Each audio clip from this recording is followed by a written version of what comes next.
7 done. Block 8.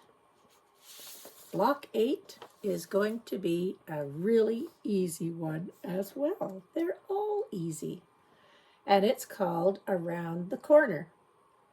Around the Corner uses really just chain piecing together 2 different fabrics, and all of the squares are the same size finished.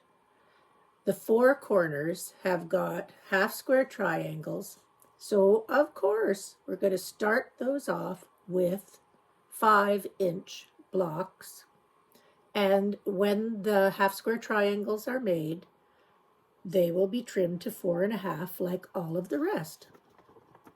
So easy peasy. And for this one, I've picked a print that has got lots of color in it, oranges and greens and pinks, because I think they'll look nice with the rest of the ones on that I've already finished. So, cutting out, make my half square triangles for the corners and just chain piece them together. There couldn't be anything easier with these big blocks. And also, just a reminder, when you do the half square triangles, here's 2 that I've got cut out for the corners. Right sides together. On the one piece, I know it's really hard to see. I can hardly see it now. I've drawn a line diagonally from one corner to another. I'm going to sew a 1/4 inch seam on one side and a 1/4 inch seam on the other side, and then I will slice the 2 apart and get my half square triangles. So that's what I'm going to do right now. Just sew those together, and then I'll place the blocks on my desk so I can sew them together in the correct order. So here are the blocks just laid out, ready to sew together. You see the 4 half square triangles in the corner. So here's what it looks like when the first row is sewn together. And all I've done is just chain piece those. They're all attached. They're all attached to each other all the way to the top. So normally I wouldn't set them out on my desk and show you like that, or need to sit them out and pin the next ones to it. I would just open them out as I'm sewing and add the next piece onto each one and just keep chain piecing them together. I'll show you what I do. So here's the first row that's chain pieced together. I can use my presser foot as an anchor, so I don't really have to hold on to this very much while I get the first one that I need to sew onto this side. But I can just leave it sitting here. I'll take the first one from the layout to my right hand side. Just lift up the presser foot, place the next block,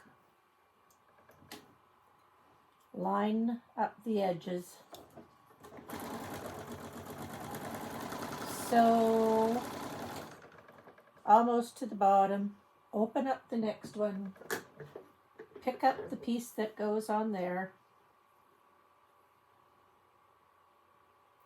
line up the top corner, and just continue sewing from the first one right on to the second one. Then I stop, line this one up,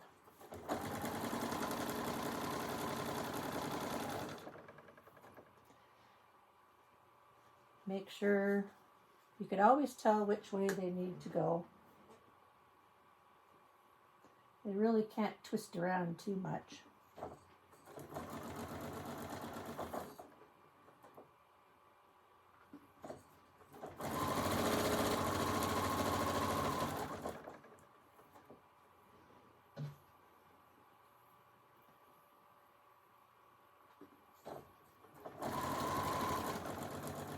So it works really, really easily.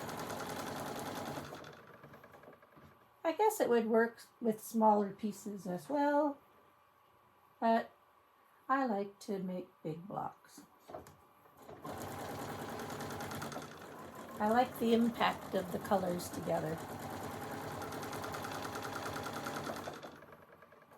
Got rattly things on my desk, all my rulers that I've got. So now I just take it again, open it out, they're all attached. Put this one under the presser foot, anchor it there while I reach for the top one, which is a stretch.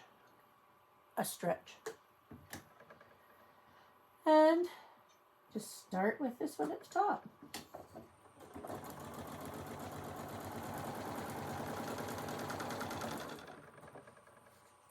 Open up the next one. I just keep going until I get the rest done.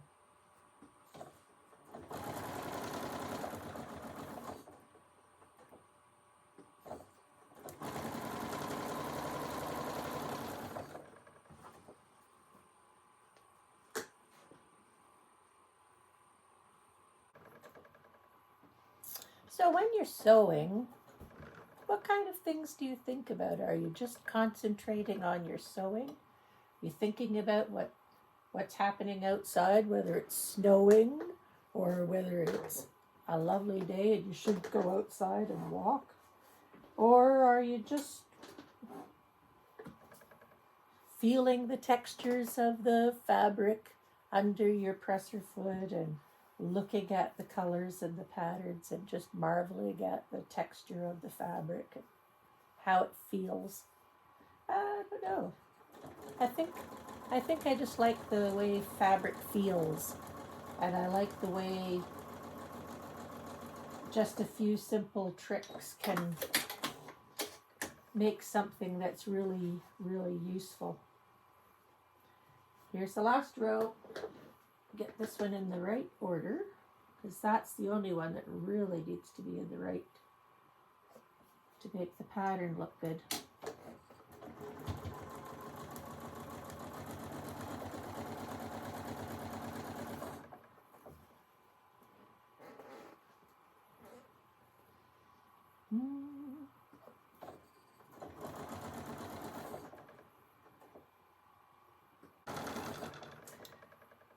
So after I finish these next two blocks sewing onto the chain, I'm just going to pick it up, turn it sideways, like 45 degrees.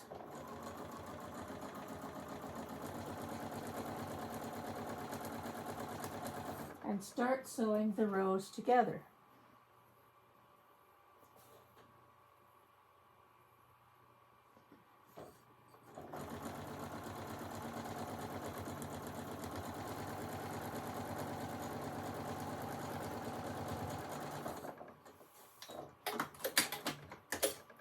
So I open this out so I can see what's there. They're all stitched together. I kind of lay it down on the desktop here, fold this one over the top, take the first two pieces, line them up, hold one corner here,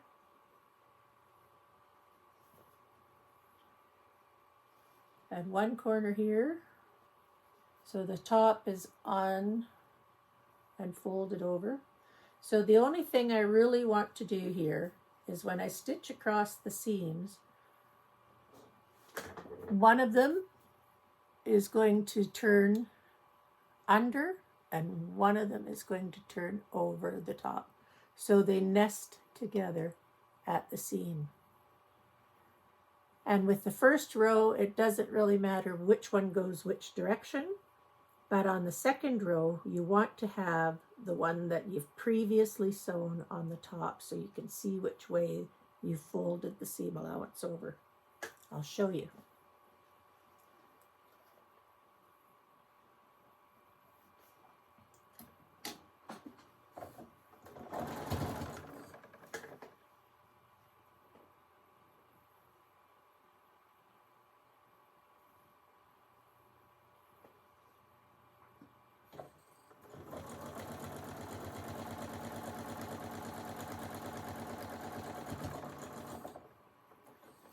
And I also try to keep the whole row going in the same sequence because that makes it easier to press them.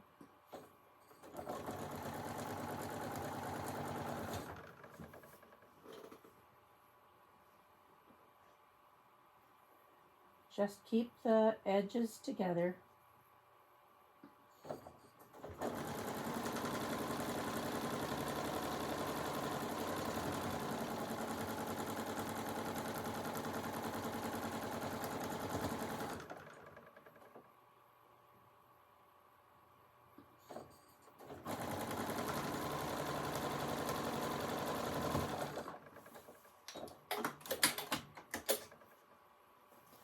Just lift it up. First row stitched. Now, as I said, you want to just fold this one over that one, and the one that you've previously sewn, keep on the top, because you can always turn the ones underneath in a different direction with your finger or with one of your devices that you use to help you, because like your little turner things, right? I remember my little helper.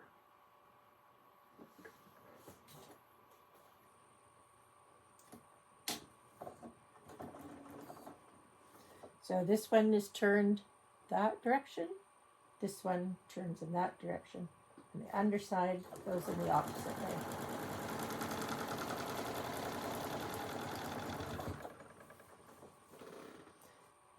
And I always tend just to hold the end so I know where I'm going, and that keeps the edges straight most of the time. Secondly, if these are dragging underneath, sometimes they will take the edges out of alignment here. So you want to make sure that they're sitting out straight, and that will keep the edges lined up where you're sewing.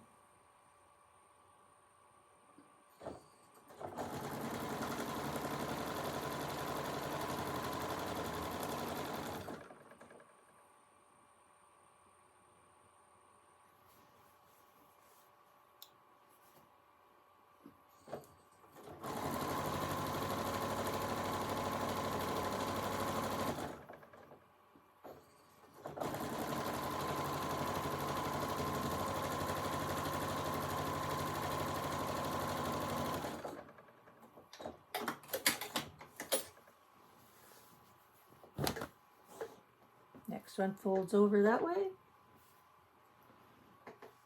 Line these up this way. Top and the bottom. Give it a little tug. Put the first one under the presser foot.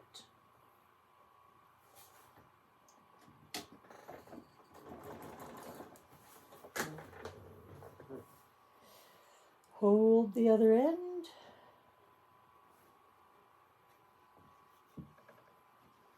Now I can see these want to turn towards me, so the ones underneath have to go in that direction.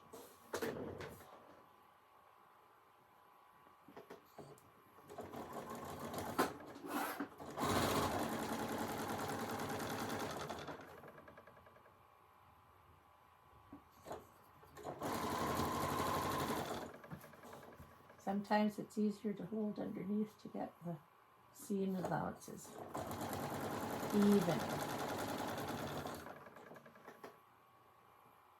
Oops, where'd my phone go? There it is.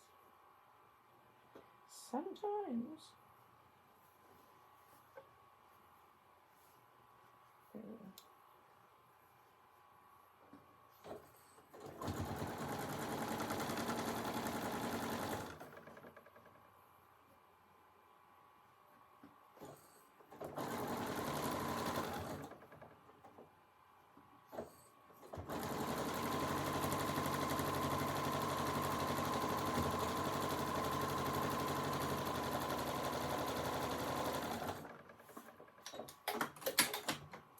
I must say, most of the time when I'm sewing, I have music playing in the background. But when I'm making videos, I can't have music playing in the background. The copyright people want to know what the music is and do I have the permission to have them there and all that. So I just turn it off while I'm making these videos. It's not a hardship, but sometimes I have the songs going through my brain, singing them in my head.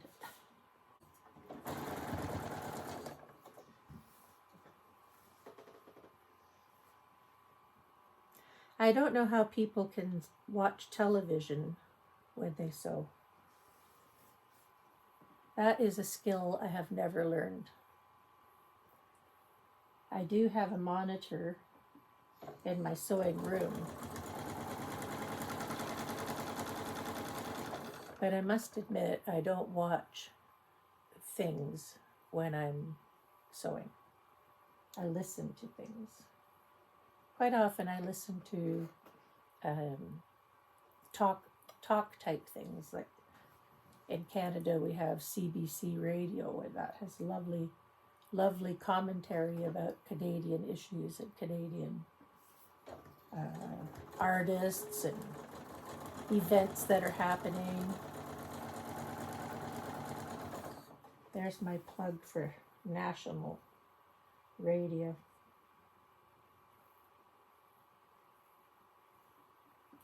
This is the last row. I get to press it. And these really do not require much trimming when they're done because the seams are so easy to keep straight. The blocks are forgiving unless you really do something wonky. It's hard to make this go wrong. Here we go. That's a nice, colorful, bright block. I'll just give it a press and put it up on the wall.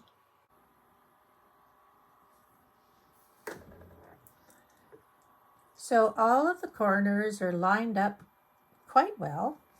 And out here, I just want to show how the seams lie flat on the back. And doing a good job pressing is certainly going to make the next step, sewing the pieces together and consequently quilting, a lot easier. So once you start doing chain piecing, it certainly is going to allow you to do a more accurate pressing job as well. And all of the seams just lie so flat, they're all nested together. I turn one section in one direction, one section in the other direction, and when it comes time to sew the seam together, I press them all of them, all the way through into the same direction. And that way, a finished block, it tends to lie flat and it will allow you to make a very good job of sewing the pieces together and machine quilting. There, I'll show it to you up on the wall with the rest of them. There. It's a little bit different than the rest because it has quite a bigger pattern. But I think it fits in nicely with the color scheme. And it allows me, again, to add a few more colors to the rest of the blocks. The lime greeny one looks a little bit out of place, and I did make a mistake with that one. I might fix it before the end of this project, but I'm just waiting to see what's going to happen with the next blocks. It's always an adventure to think what's going to happen with the next blocks. Anyway, I'm going to say farewell for now.